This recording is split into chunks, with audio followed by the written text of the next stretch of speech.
Good afternoon, everyone. We are now in day 3 of the Democrat-led government shutdown. The Democrats continue to recklessly hold the American people hostage over their demands to give illegal aliens free health care. Republicans are fully unified behind passing nonpartisan clean funding bill, the exact same bill that Democrats approved back in March to reopen the federal government. But those same Senate Democrats are now voting against this clean funding bill and keeping the people's government closed. I understand Democrats will have an opportunity very shortly here to change course, and we hope that they will. There are significant personal impacts on millions of Americans as a result of this current government shutdown. The 1.3 million men and women of America's Army, Navy, Air Force, Marine Corps, Coast Guard, and Space Force who serve honorably and put their lives on the line to defend us all are not being paid. Military families are already seeking out food assistance because of financial anxiety caused by this Democrat shutdown. According to new reporting from the Military Times, staff members at the Armed Services YMCA food pantry distribution location near Fort Hood in Texas found a line of military families stretched around the side of the building yesterday at 5 in the morning. According to the staff who work there, that is, quote, not happened ever. They've already had a 34% increase this week over past weeks. President Trump and Republicans fundamentally believe we have a sacred responsibility to protect and provide for our military families with the resources they need to thrive. If Democrats believe in this very simple premise too, they should end this shutdown immediately. Unfortunately, the severe impacts of the Democrat shutdown extend beyond our troops. Nearly 7 million mothers, infants, and low-income families who rely on government-run food assistance will be in jeopardy if the WIC program runs out of money in the weeks ahead. The more than 13,000 air traffic controllers who ensure that Americans fly safely in airports across the country are currently working without pay. The National Flood Insurance Program is in danger of lapsing, which could leave families without necessary help if a disaster strikes, and we are in the middle of hurricane season. Critical services offered at Social Security field offices are reduced for senior citizens and disabled Americans. Helpful transition assistance programs are not being provided for veterans who fought to defend our country and are now trying to re-enter civilian life. The economic consequences of this shutdown are piling up every day. Policymakers, markets, and even the Federal Reserve are flying blind at a key juncture because BLS and BEA data are on hold until the government reopens. Democrats shutting down the federal government to give health care to illegal aliens could lead to lower growth and higher unemployment rates for Americans. According to a new memo from the Council of Economic Advisors, the U.S. economy could lose $15 billion of growth domestic product each week. Every single week, the Democrat shutdown extends, with a month-long shutdown leading to an additional 43,000 unemployed people. Small businesses are likely to encounter delays in receiving federal loans. Mortgage applications will likely shrink. And just this morning, Business Roundtable, an association of more than 200 CEOs of Americans' leading companies representing every sector of the U.S. economy, put out a statement urging Congress to pass the clean CR that will once again come before them in the Senate floor in just a few moments. Quote, a fully functioning government is essential for American businesses, workers, and consumers, while policymakers continue working on a full-year funding package and other pressing issues. Again, that is a quote from the Business Roundtable. What's clear is that the Democrats' actions account to an intentional sabotage of our country and our people by shutting down our government. This madness must end. President Trump and Republicans are calling on Democrats to reopen the government immediately on behalf of the American public. All we need are 5 Democrat senators to do the right thing and to stop this shutdown. Call your Democrat senator and tell them to vote yes to reopen the government. On another matter, despite the Democrat shutdown, President Trump's efforts to make America safe again continue. President Trump believes that American cities should be the safest places on earth, and he is committed to making this a reality. We've already seen that President Trump successfully made D.C. safe again in only a few weeks. That same crime crackdown will continue to happen in cities across the country and is happening in Portland, Oregon. President Trump will end the radical left's reign of terror in Portland once and for all. The president has directed Secretary Hegseth to provide all necessary troops to protect war-ravaged Portland and any ICE facilities under siege from attack by Antifa and other left-wing domestic terrorists. What's been allowed to happen in Portland, and we saw disturbing video footage of this last night, this is not peaceful protesting, this is left-wing anarchy that has been destroying this great American city for years, leaving police officers battered, citizens terrorized, and business properties damaged. Since early June alone, Antifa terrorists have laid siege to the ICE field office in South Portland. These radical left-wing lunatics have violently breached the ICE facility by using a stop sign as a battering ram, hurled explosives and other projectiles at law enforcement, repeatedly assault and dox officers, berate their law-abiding neighbors, and have even rolled out a guillotine in front of the ICE facility. And more people should be reporting on that. President Trump has sent federal law enforcement to protect federal assets and arrest those fueling this violence. Just last night, we saw an extremely troubling incident where conservative journalist Nick Sorter was captured on video being taken into custody by the Portland police after he was ambushed by Antifa and was defending himself from these assaults. But instead of arresting these violent mob members night after night after night who are ravaging this community, the police arrested a journalist who was there trying to document the chaos, and everyone in this room should be extremely concerned about that. The Department of Justice spoke with that journalist this morning, and they will be launching a full investigation into his arrest. This incident is part of a troubling trend in Portland where left-wing mobs believe they get to decide who can visit and live in their city. It is not their city. It is the American people's city, and President Trump is going to restore that. I just spoke with the president about this, and he has directed his team here at the White House to begin reviewing aid that can potentially be cut in Portland. We will not fund states that allow anarchy. There will also be an additional surge of federal resources to Portland immediately, including enhanced CBP and ICE resources. Law and order will prevail, and President Trump will make sure of it. With that, I'll take your questions, and we will begin today's briefing with our new media seat, Amanda Head from Just the News. Amanda, thank you for being here. Thank you, Karoline. On that most recent topic that you mentioned, reportedly Portland police have not been able to engage protesters to the degree that they normally would. Does the president plan on handling this from that angle as well with city leaders? Yes.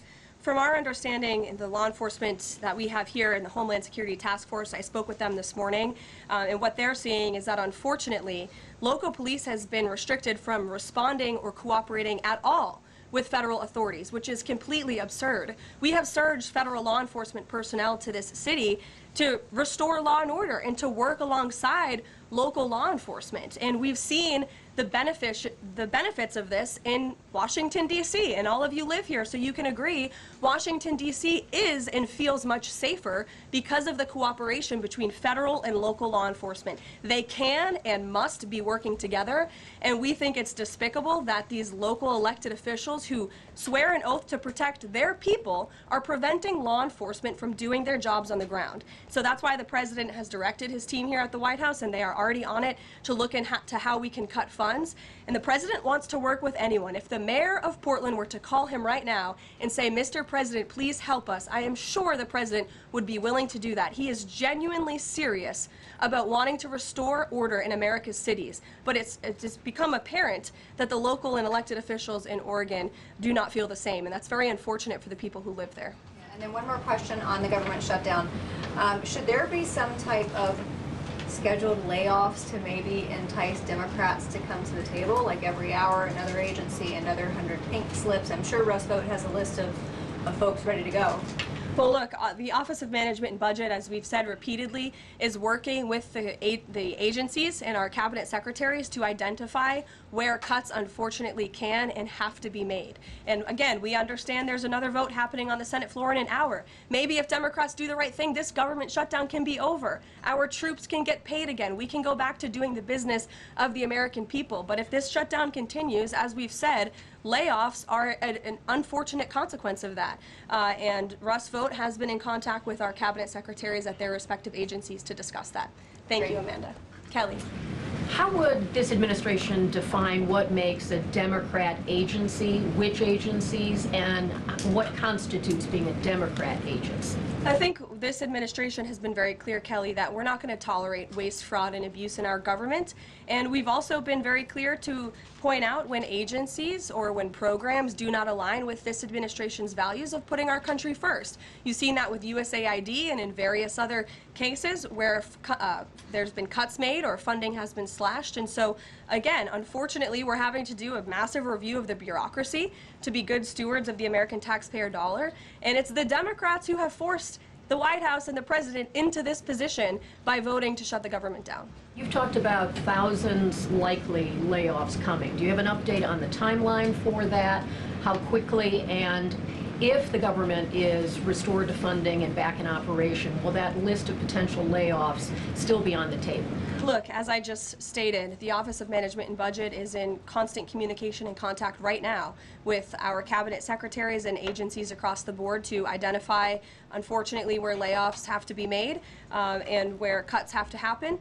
But again, the Democrats have an opportunity to prevent this if they vote to reopen the government. That is all this administration and the president is asking for. Vote for a clean, continuing resolution to keep the government open. Peter. Thank you, Karoline. During the campaign... Thank you, Peter. I was raised to say thank you in the White House briefing room. During the campaign, President Trump said that he did not know anything about Project 2025. Now he knows about it. Is that the blueprint for shrinking the government?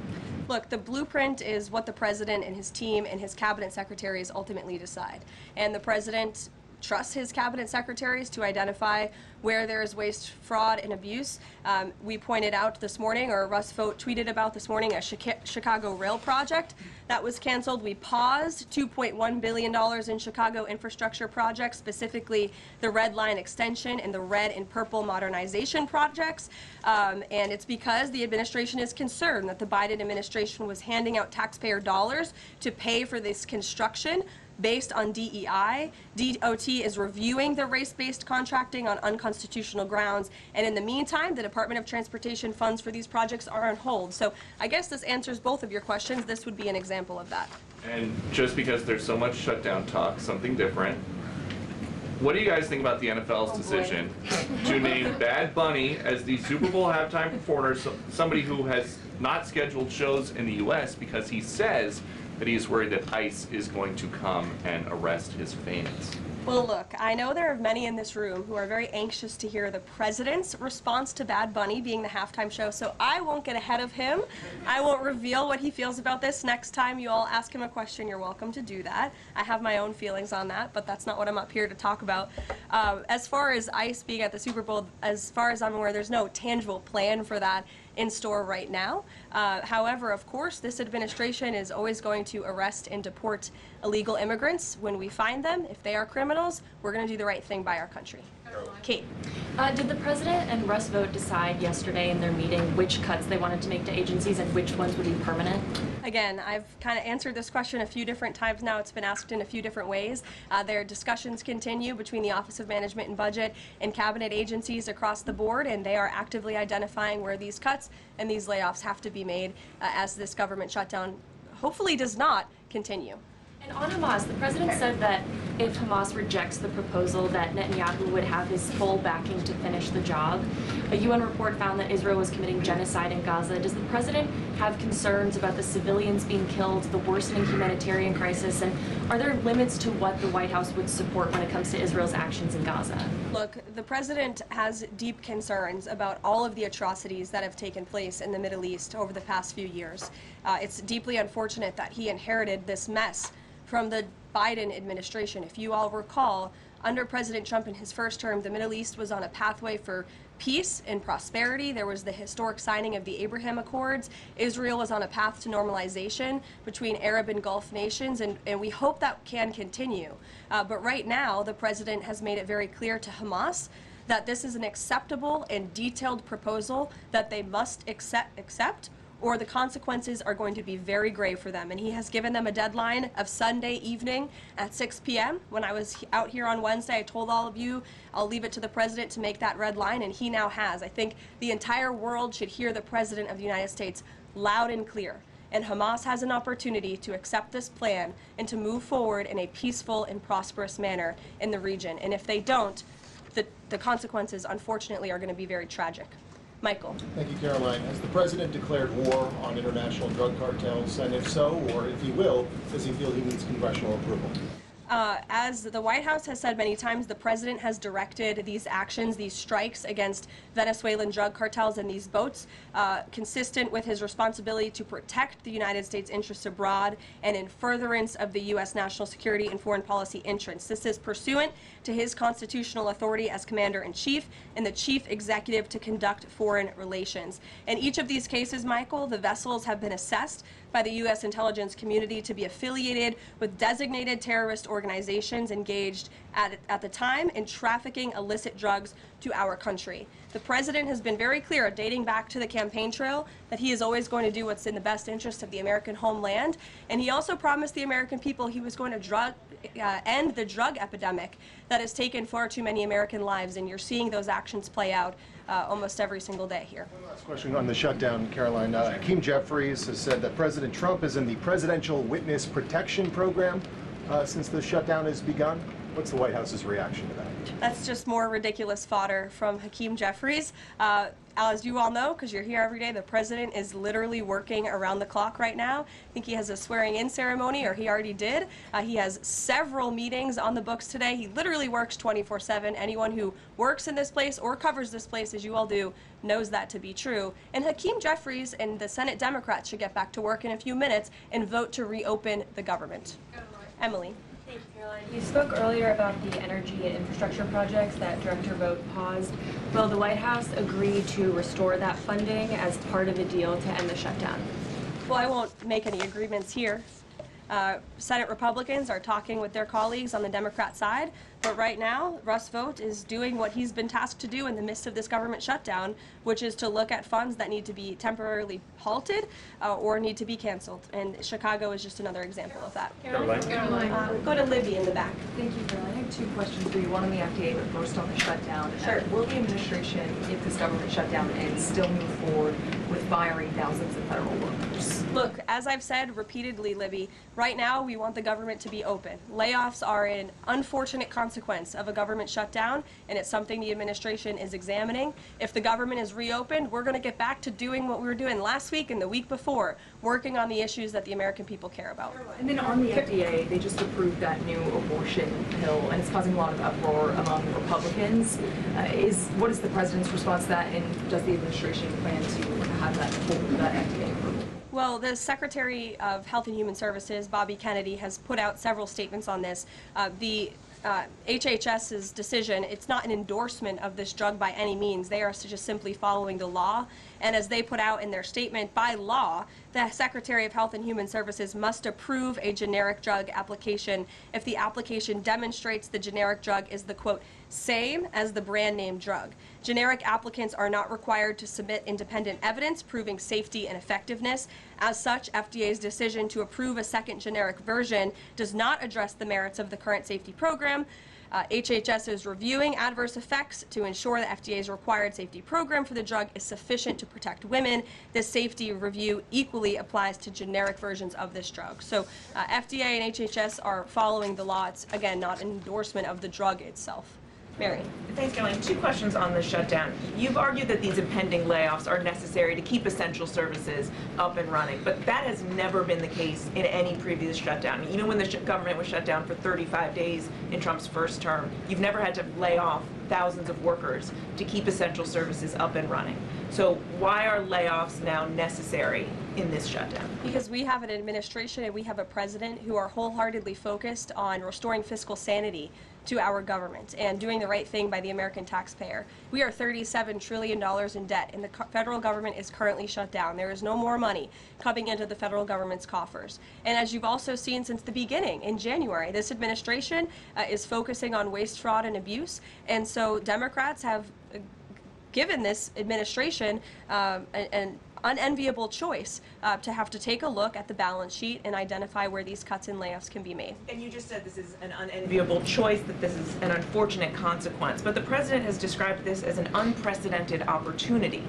to lay off additional workers. He's posted a video likening Russ Vogt to the Grim Reaper. So which is this? Is this an opportunity to fire more workers or an unfortunate consequence? Look, the president likes to have a little fun every now and then, and I think both things can be true at the same time. The Democrats have given the administration this opportunity, and we don't like laying people off. Nobody takes joy in that around here, and if you think that, then I think that's very sad. You view the White House and our staff as wanting to put people out of work. Nobody wants to do that, but sometimes in government you have to make tough decisions. Carrie. Going back to Portland, as far as the city council there is concerned, they appear to be very sympathetic towards the protesters over at the ICE facility. Is the White House considering invoking the Insurrection Act over in Portland? Is that something they are considering also? As far as the Portland City Council is concerned, are they looking at the members there who are appear to be helping out the protesters as far as suggesting to get burner phones, et cetera, et cetera? That's not something I've heard that's under consideration or discussion at this time. Karoline. Caroline, who's ever yelling in the back? Go ahead. Me. Sure. Thank you. Bianca Gracia here, and I have a question. This week, the Democrats have chosen illegals over hard-working Hispanic Americans during Hispanic Heritage Month, causing the White House to cancel the celebration with the president. Is the president open to letting the Hispanics, who overwhelmingly voted for him, have their own siesta fiesta in the White House lawn opposed to the fancy, we don't need fancy schmancy, right? You can give us the backyard and we'll fill it all in and have in our own fiesta. Is the president open to that? I had no idea she was going to ask that question. I just want to preface that. I've never met you. I just want to say that, but welcome to the briefing room. I love your energy. I can't personally unilaterally promise the South Lawn grounds. We have some construction going on out there, but I know that everyone here views it as very unfortunate we had to cancel or hopefully just reschedule the Hispanic American Heritage Month event, and it's because we are working around the clock during this government shutdown. When the Democrats vote to reopen the government, that event will be back in the planning stages. You're welcome. Brian, go ahead. Thank you very much. Welcome to the briefing room, by the way. I was with the Secretary of War and the Attorney General in Memphis just the other day as we were going to a command center, and I noticed a billboard along the highway that said, "Memphis welcomes the National Guard." Now, what is your message today to Democrat mayors watching us right now that suffer from TDS and they cannot get Trump out of the way to saving their city, Portland being one of them? They should do the right thing by their citizens, Brian. They should call the president, they should call the White House and say, we want to work with you. And in Memphis, we are seeing some cooperation. As you saw from that billboard, the people of Memphis are loving this, and they are very grateful for the federal government's efforts. And federal law enforcement is there. We're working alongside local law enforcement. We'd like to see it ramped up a little bit because we want to make progress, and we want to arrest as many bad criminals as we can. Since Monday, I do have some updated statistics from the Homeland Security Council this morning. Since Monday, 153 arrests have been made in Memphis, including 5 gang members. 48 illegal guns have been seized, and 5 missing children have already been recovered. Last night, 60 arrests were made and 21 illegal firearms were seized. Arrests from last night include a suspect wanted for rape of a child under 13, first-degree murder, breaking and entering, aggravated assault, illegal drug possession, and many more. So we continue to see good results coming in through Memphis, and the president is very excited about making Memphis safe again. In the blue. Thank you. At the top of the briefing, you made a statement about that the Democrats are interested in giving health care to illegal immigrants. Yes, they are. U.S. law already prohibits that. It's a 1996 law saying that they cannot give unauthorized immigrants any federally subsidized health care coverage through Medicaid, the Affordable Care Act, or the Children's Health Insurance Program.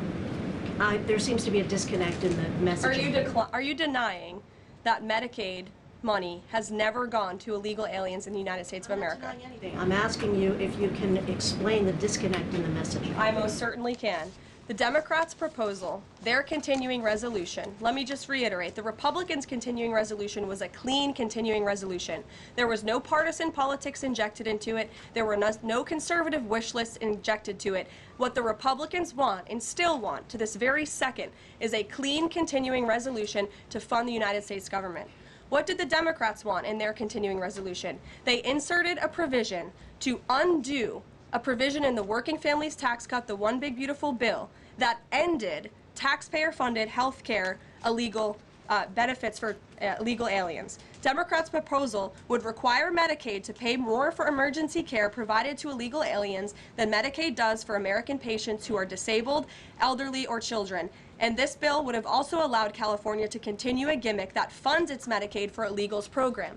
Those are things that we ended, the Trump administration ended, with the passage and the signage of the One Big Beautiful Bill. And it is an undisputed fact, a fact that under the Biden administration, illegal aliens were absolutely receiving taxpayer-funded health care benefits. In fact, in fiscal year 2024, Medicaid costs for emergency services for illegal immigrants skyrocketed by 142% from the previous year to $9.1 billion. That's $9.1 billion taxpayer dollars that were going to emergency services for illegals. Between President Trump's last full fiscal year under his first administration and Joe Biden's last full fiscal year, Medicaid spending on emergency services for illegal immigrants nearly tripled. There was an increase of 196% between 2020 and 2024. And I have a chart here for you, and I'm more than happy to email it to you. I'd also like to add, because some were asking dishonest questions yesterday about emergency rooms. In Southern California, according to healthcare professionals in 2023, under the Biden administration,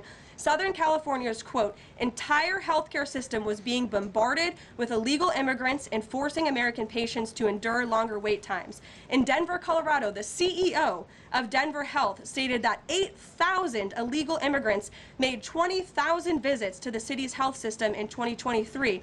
Leaving an uncompensated bill totaling over $10 million.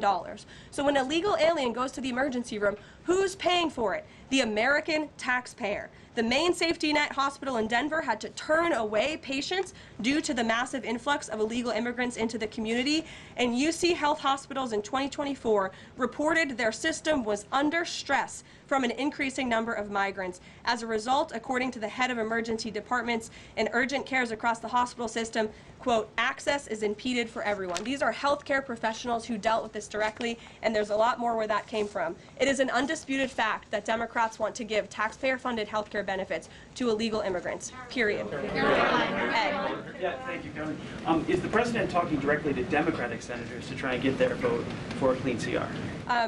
The Senate Republicans are speaking directly with moderate Democrats. I understand those conversations have become very serious, and we hope positive in the right direction so that Democrats will do the right thing. I don't know if you saw overnight a refinery in California went up in flames. Is the president going to help the governor should gas prices spike, or could he help the governor?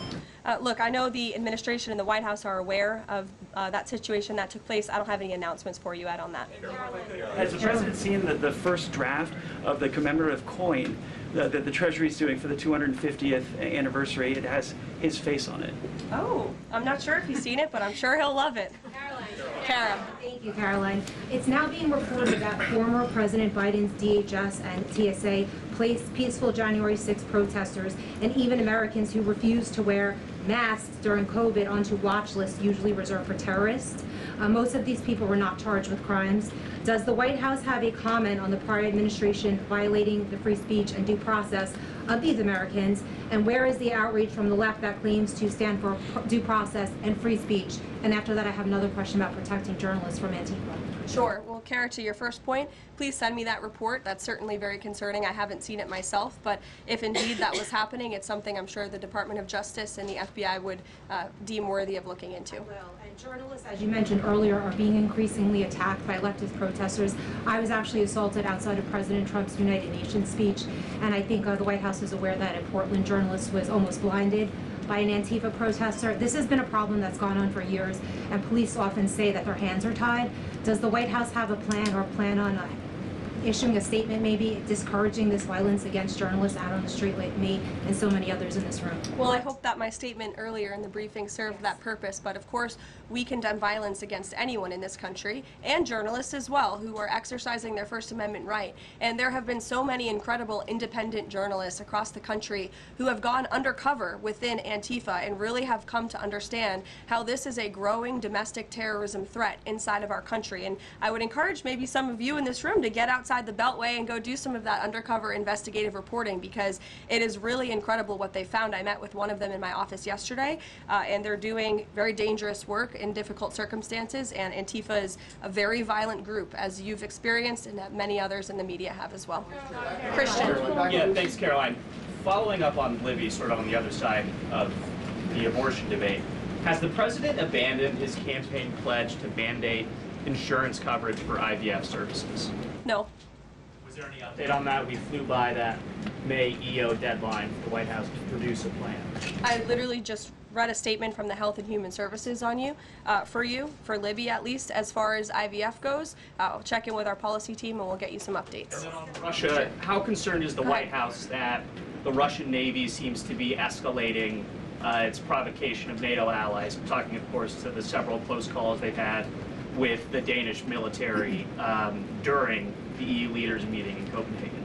It's something the administration takes very seriously, and we are constantly monitoring it. The National Security Council here at the White House is in constant correspondence with our NATO allies, and the president speaks to many of them as well. Yes. We've seen a spate of gun violence in this country, both mass shootings. We've seen this Michigan church that was attacked, children being shot in pews in Minnesota. We've also seen politically motivated assassinations of Minnesota lawmakers, Charlie Kirk. Has any of this made the president or the White House rethink gun safety prevention in this country? Either red flag laws, I know that that was a conversation in the first Trump administration, or is there anything on the table right now on gun violence? Of course, this is an extremely pressing issue for the administration in our entire country. It's deeply alarming to everyone here, the violence that we've seen taking place all over the country, the assassinations that have unfortunately, tragically taken place throughout the last several months. There are many discussions about how to prevent such violence and how we can ensure that law enforcement has the resources they can on the ground to not only respond, but again, to prevent such tragedies from taking place. If there are red flags with an individual in a community, that they are treated as an emergency, a public safety emergency, not just, turn a blind eye to. There's many other things we can do, but the administration and the president has always also made it clear he's always going to protect the constitutional right, the Second Amendment constitutional right of Americans to own guns. Would you advocate for Congress to pass a federal red flag law? Right now, they just incentivize states financially to have red flag laws, but I know Lindsey Graham has worked on this as a Republican. There are some Republicans that do support this kind of gun safety legislation. I don't want to get ahead of the president on any congressional action or any suggestion to Congress on that matter. Andrew. Thank you, Karoline. Two things. First, to follow up on something you said earlier about hospitals treating undocumented or illegal aliens.